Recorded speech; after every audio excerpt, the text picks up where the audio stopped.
today's chasm of discord and misunderstanding between the Middle East and the West, and certainly between their peoples and faiths, I think our day calls for a whole new kind of movement, one that builds on what we hold in common. We discovered that the arts can actually be one of the most profound and effective ways to do that.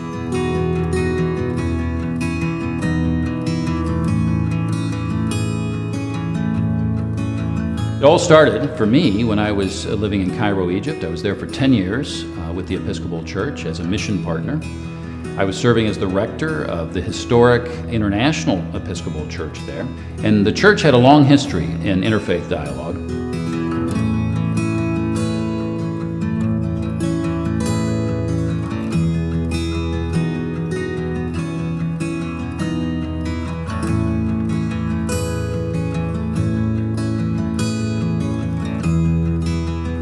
Right now, we're actually at Christ Church Cathedral here in Cincinnati, a historic cathedral.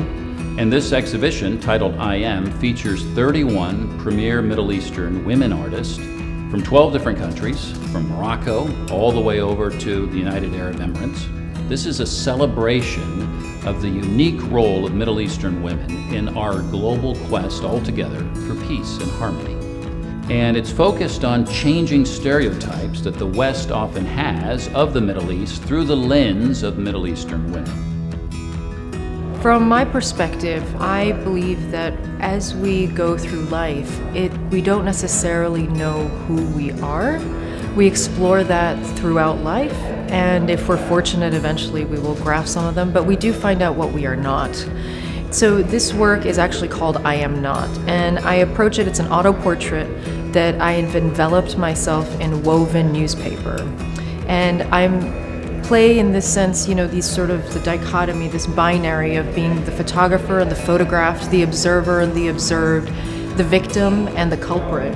And I address this notion of how the media, and also how paper, how sort of history, even the social media, creates these categorizations of how we are seen to people and how we see others.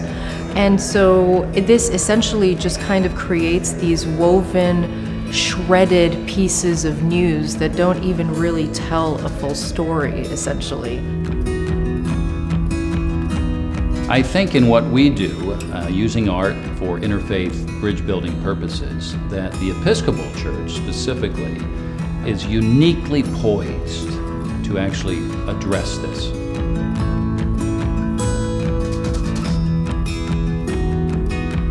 The Episcopal Church, with its embrace of the other, and it's definitely known for that, its love for the aesthetic, it's this perfect platform. And also, we're one of the few churches in the country that have these beautiful buildings that cater to the arts. And now we're just trying to use the art in a peace-building, more humanitarian way.